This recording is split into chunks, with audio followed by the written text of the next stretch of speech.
Olá, começamos nesse módulo, então, equação do segundo grau. Saímos lá no módulo passado das equações de primeiro grau. Nesse módulo, entramos aí em equação do segundo grau. Bom, equação do segundo grau, matéria que está sendo aí cada vez mais pedida em concurso público, né?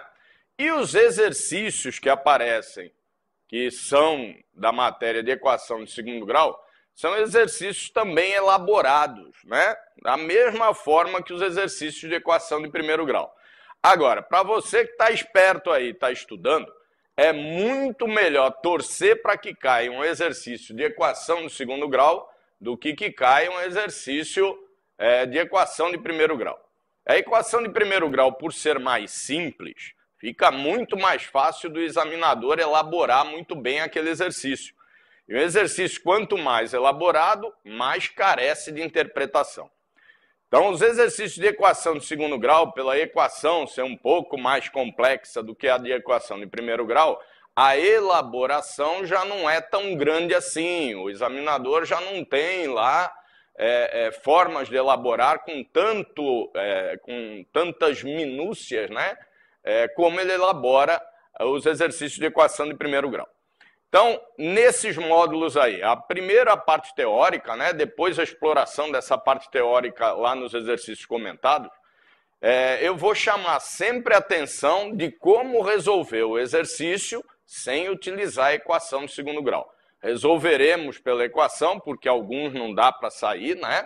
Mas a imensa maioria desses exercícios de equação de segundo grau dá para escapar da equação de segundo grau.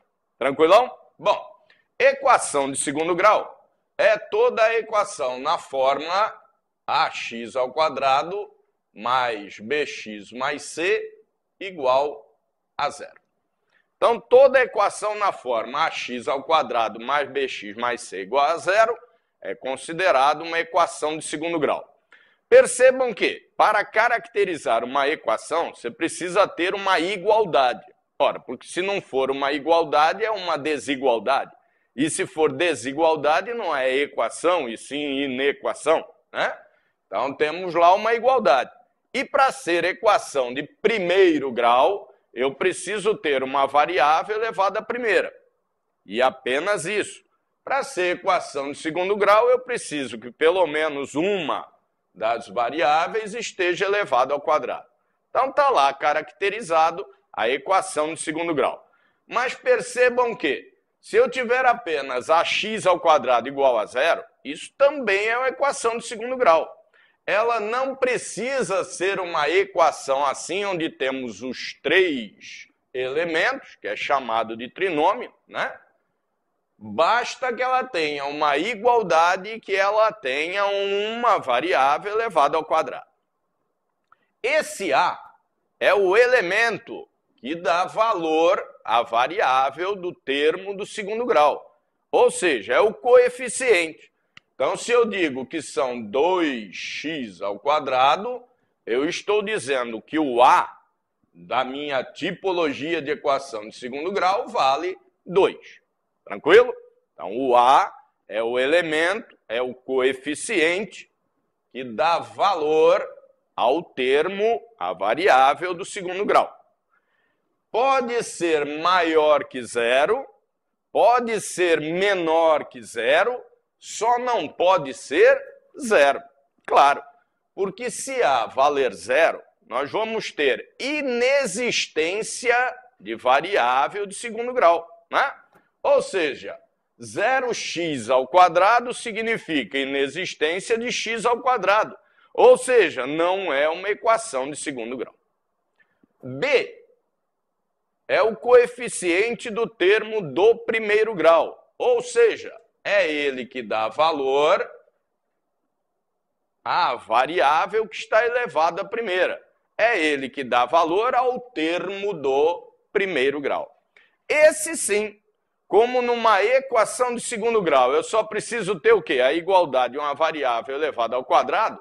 Esse aqui, que dá valor ao termo do primeiro grau, pode ser maior que zero, pode ser menor que zero, assim como pode ser até o zero.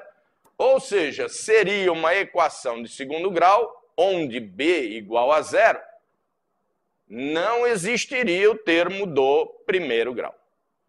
E C, que é chamado de termo independente, né? Ou coeficiente do termo do zero grau, é o coeficiente, por exemplo, um 5, né?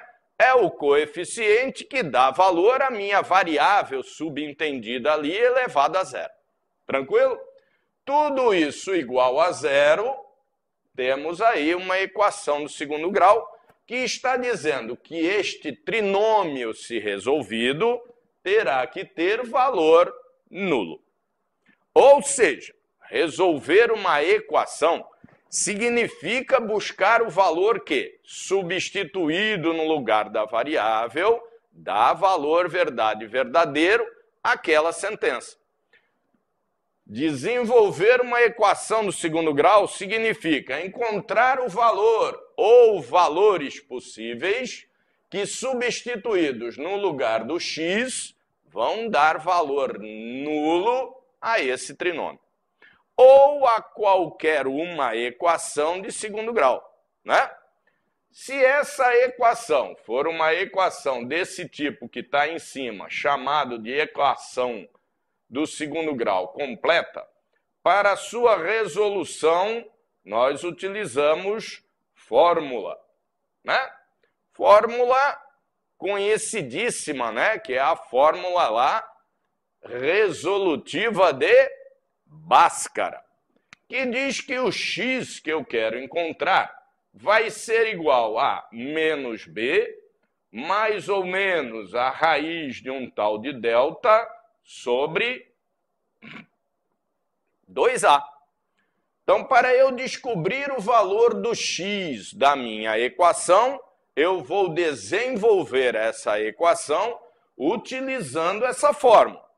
X, que é o que eu quero descobrir, vai ser dado, ou seja, é igual por menos b. Quem é o b? B é o coeficiente do termo do primeiro grau. Mais ou menos a raiz do delta, que a gente já vai ver o que é, sobre 2a. Ou seja, 2 vezes o a.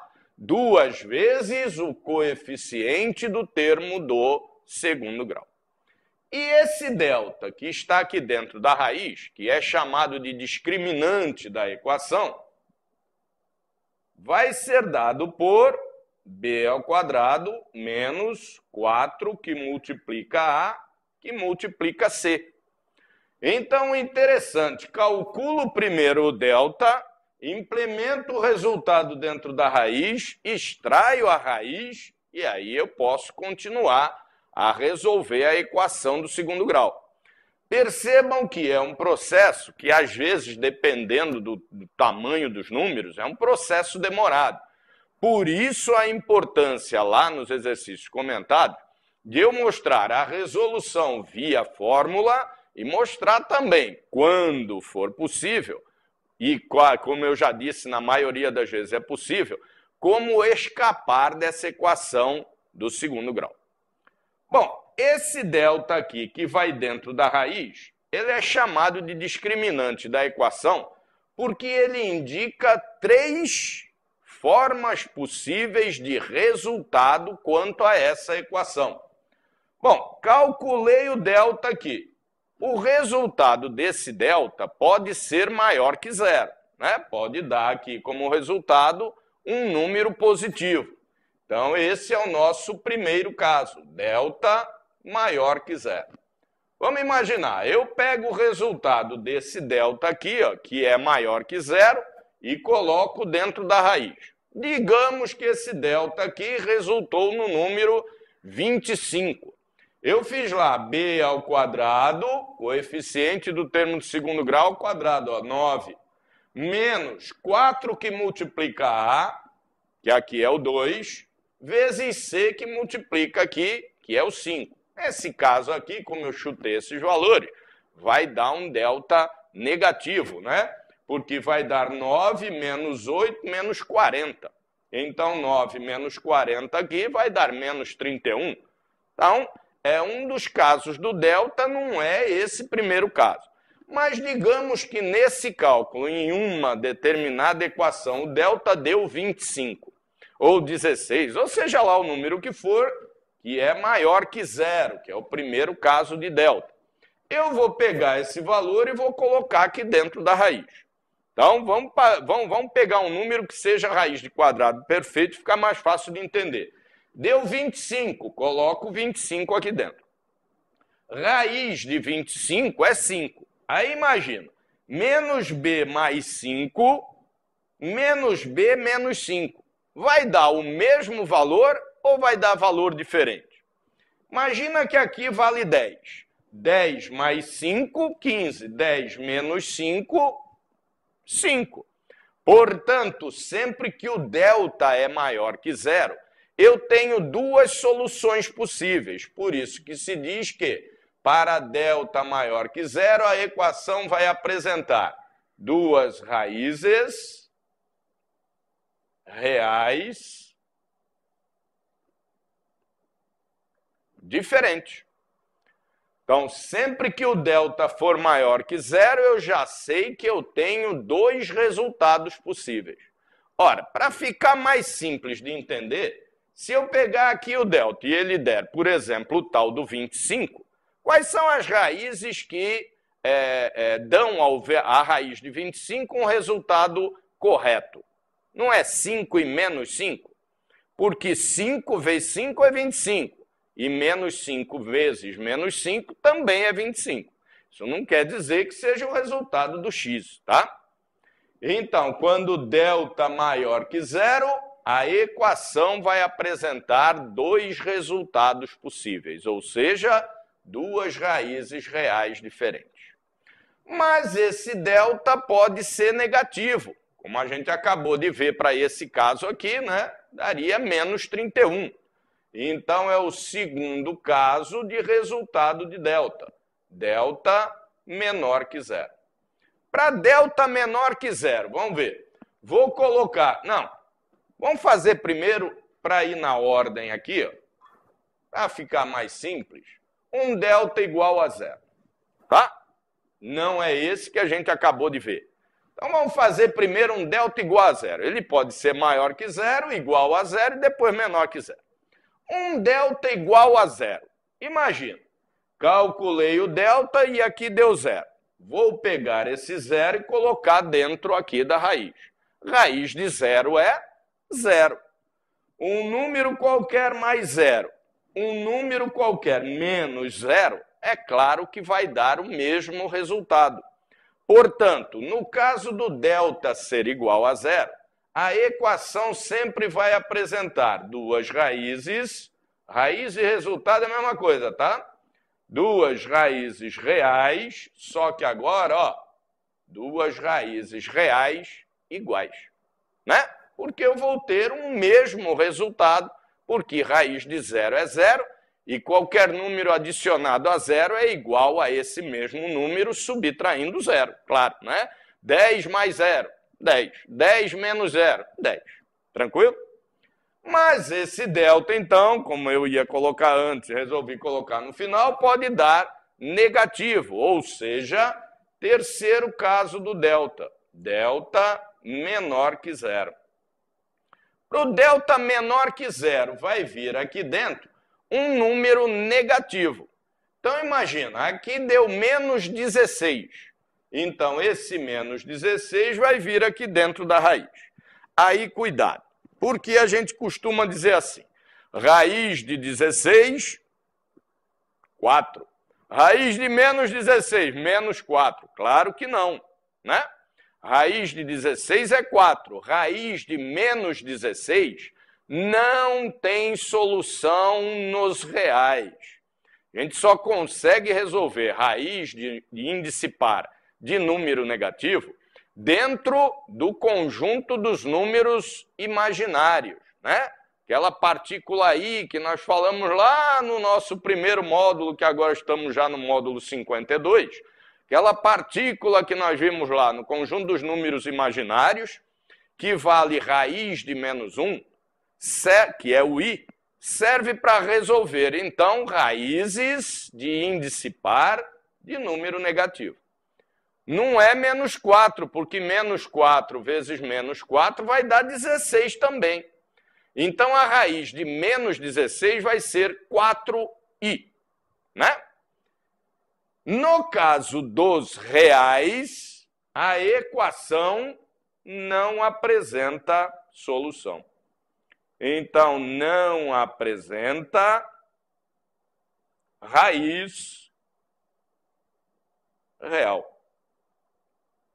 Então, já sabemos que, se o delta for maior que zero, duas raízes reais diferentes. Vou ter dois resultados possíveis. Dependendo do exercício, eu tenho que analisar qual dos dois resultados.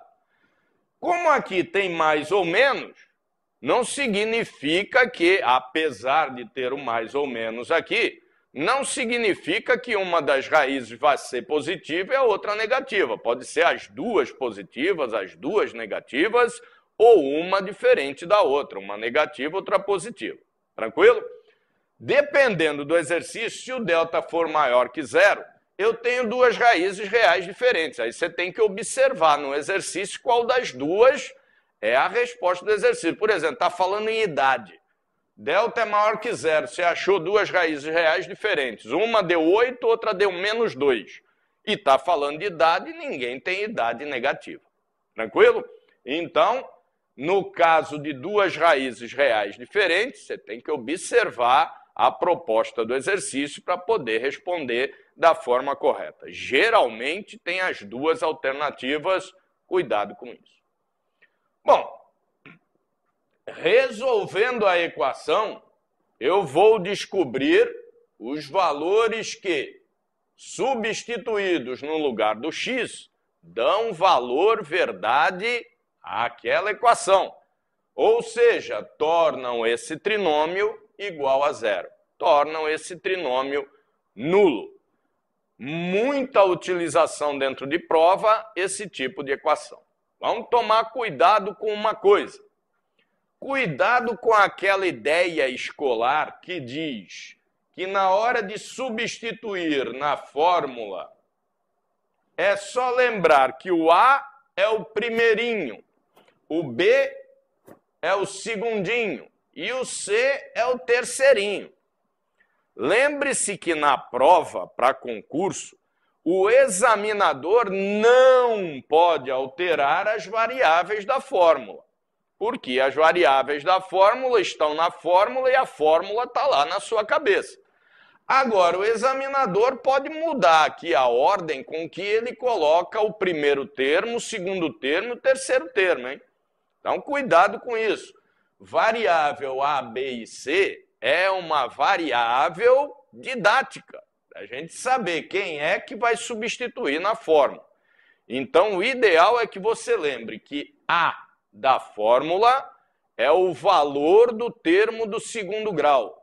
B da fórmula é o valor do termo do primeiro grau.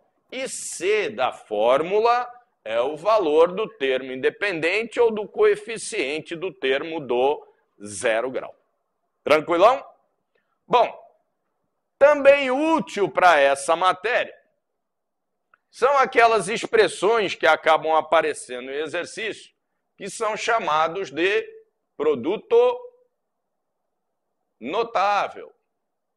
Então, nós vamos ver aqui 3 tipos de produto notável.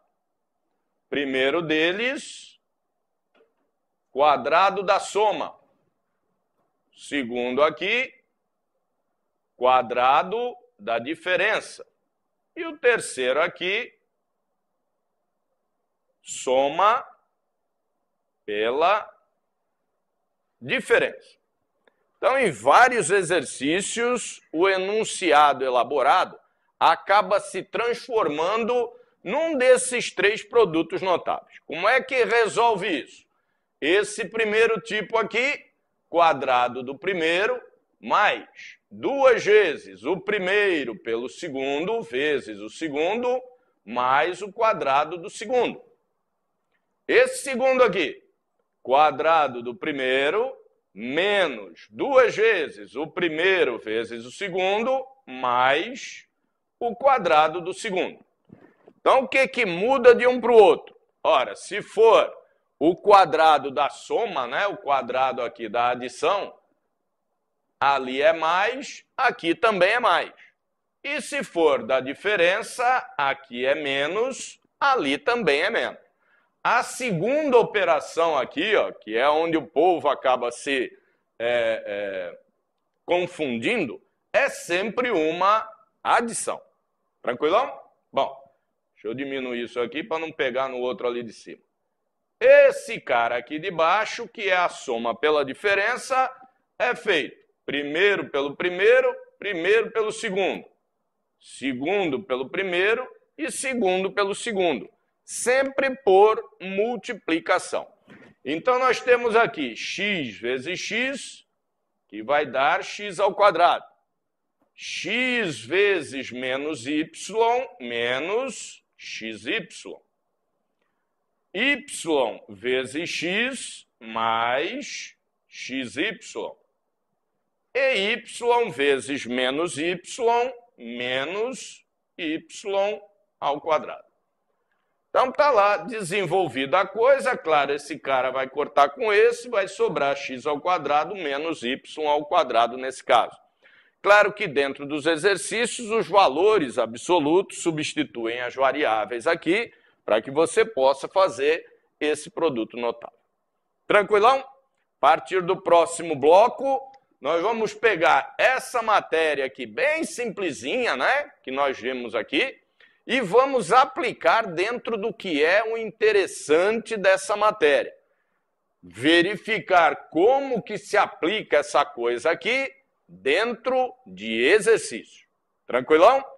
Até o próximo bloco.